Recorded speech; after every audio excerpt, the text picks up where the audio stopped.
Good morning everyone. Hello everyone, welcome to my vlog. তো toxic library channel থেকে সবাইকে জানাই অনেক অনেক স্বাগতম। তো আজ একটু দেরি হয়ে গেছিলো ঘুম থেকে উঠতে, আর উঠতেই দেখি আকাশের যে পরিস্থিতি, মনে হচ্ছিল যে সন্ধ্যা লাগবে। তো সকাল হচ্ছিল, বোঝাই যাচ্ছিল না, এদিকে ঝিরিঝিরি বৃষ্টি পড়তেই শুরু হয়ে গিয়েছিলো। তো আমি স্নান করিনি এখনও। তো আমি ভাবলাম যে বৃষ্টিতে ভিজেই স্নান করি, কিন্তু শরীরটা ঠিক ভালো ছিল না, তার জন্য বৃষ্টিতে ভেজা আর হলো না। এইভাবে আমি একটু অনুভব করলাম বৃষ্টিটাকে। দেখো তোমরা বাইরেটা এত জোরে বৃষ্টি পড়ছিল, কী আর বলবো।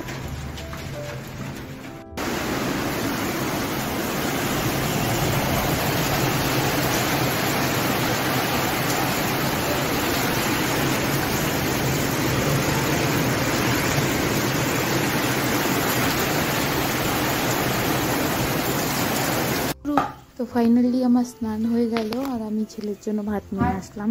তো ও সকালটা একটু ডাল আলু ভাজা দিয়ে খেতেই পছন্দ করে, ওর জন্য ডাল আলু ভাজা দিয়ে ভাত নিয়ে আসলাম। নিয়ে আসার পরে ওকে খাইয়ে দিয়ে ওকে রেডি করে দাদু বাড়িতে পাঠিয়ে দিলাম, কারণ ওর এক্সাম শেষ, যার জন্য দাদু বাড়ি যাবে আজকে থাকার জন্য ওকে রেডি করে দিলাম। আর একটু করলাম তারপর রান্নাঘরে।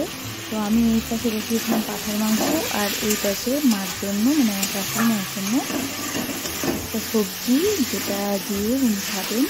কারণ ওনার তো হাই ব্লাড প্রেশার, ওনার মাছ মাংস কোনোটাই খাওয়া যায় না। তো উনি আলুও খান না, অনেক কিছুই খান না, মানে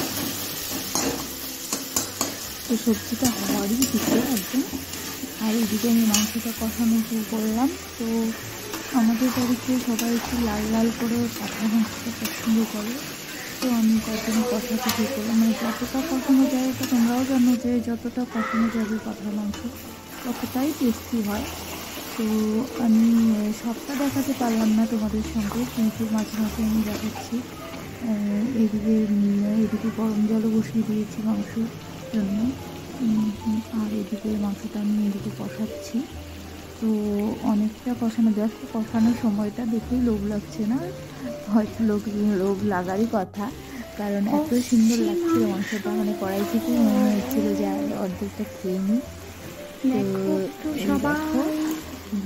মানে এত সুন্দর, এইটা অবশ্য রুটি দিয়ে ভালো লাগে, যদি মানে কেউ কেউ রুটি দিয়ে পছন্দ করে এমন কষানো মাংসটা, আমারও ভালো লাগে। রুটি দিয়েই বলো, ভাত দিয়ে বলো, আমারও এইরকম কষানো মাংস খেতে খুব ভালো লাগে। কিন্তু এখন তো বিয়ে হয়ে গেছে, কিন্তু আর এটা সম্ভব না। সবসময় যেটা ইচ্ছা করে সেটাই খাবো, সেটা তো সবার সঙ্গে খেতে হয়, জানিয়ে জীবনটা। তো আমি ঝোলটা দিয়ে গরম মশলা দিয়ে নামিয়ে নিলাম, আর এদিকে খেতেও বসে পড়লাম। তো আমার খাওয়া দাওয়া শেষ।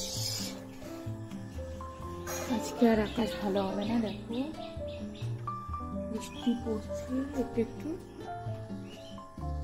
আমি এখন একটু রেস্ট করবো। তো রেস্ট তো আর হলো না, ঘুমও পাচ্ছিল না, কি আর বলবো, দেরি করে ঘুম থেকে উঠতে যাওয়া হয়। তো বারান্দা ঘর এরকম করে পায়চারি করতে করতে হঠাৎ আমার চোখে পড়লো এই ড্রয়ারের বাক্স। তো ড্রয়ারটা খুলতেই, প্রথম ড্রয়ারটা খুলতেই আমি অবাক হয়ে গেলাম অনেক দিনের একটা পুরনো স্মৃতি দেখে। তো যেটা তোমাদের সঙ্গে শেয়ার না করে আমি পারলাম না। দেখো, তোমাদেরও হয়তো ভালো লাগবে, তাই নিয়ে এলাম তোমাদের জন্য। তো এগুলো সত্যি স্মৃতি, মানে এগুলো স্মৃতি ভোলা যায় না। তো এই দেখো আমার ছেলে, এটা সবার প্রথমেই যেটা দেখাবো আমার ছেলের হওয়ার দিনের ফটো, যেটা ওর মামা তুলেছিল, মানে আমার ভাই। এটা হওয়ার পরেই ছবি। তো দেখো কত কিউট লাগছিল। তো তারপরে দেখাবো একবারেই 3 মাস পরের ছবি, যখন আমরা প্রথম দাদু বাড়ি গেছিলাম, মানে আমার বাবার বাড়ি। তো এই দেখো আমার ছেলে কত কিউট ছিল, এখনও কিউট, কিন্তু তখনকার কিউটনেসটা আলাদা না। 3 মাস বয়স তখন, দেখো তখনও গোলুমলুই ছিল ও। তো এখানে ও হাই তুলছিল, আমি তখন ফটোটা নিয়েছিলাম। এটা আমার কাকির সঙ্গে আমার ছেলে, কাকির কোলে। মানে তখনের ছবিগুলো দেখলে হঠাৎ, মানে কি বলবো, ছোট আগেকার দিনের কথা মনে পড়ে যায়। তখন কতটা মানে আদরের ছিল না, এখন বড় হয়ে গেছে, আজ তার মধ্যে বাড়িতেও নেই, দাদু বাড়ি গেছে, হঠাৎ ওকে খুব মনে পড়ছে। এই দেখো ওর দাদুর সঙ্গে, মানে আমার এটা কাকা হয়, তো আমার কাকার কোলে। আর এই দেখো এক একটা ছবি এক একটা দিনের চিহ্ন। তো এটা আমাদের ঘরে শুয়েছিল যখন, তখন ছবিগুলো দেখে সত্যি ওকে মিস করছি, কারণ ও বাড়িতে নেই আজকে। আর সবার লাস্টে দেখো হিরো আর হিরোইন, মানে আমি আমার বর। তো আগে অনেকটাই ও হ্যান্ডসাম ছিল, এখনও হ্যান্ডসাম। তো ভিডিওটা ভালো লাগলে সবাই একটা লাইক কমেন্ট করে দিও। আর কালকের জন্য আবার আসছি নতুন কিছু নিয়ে।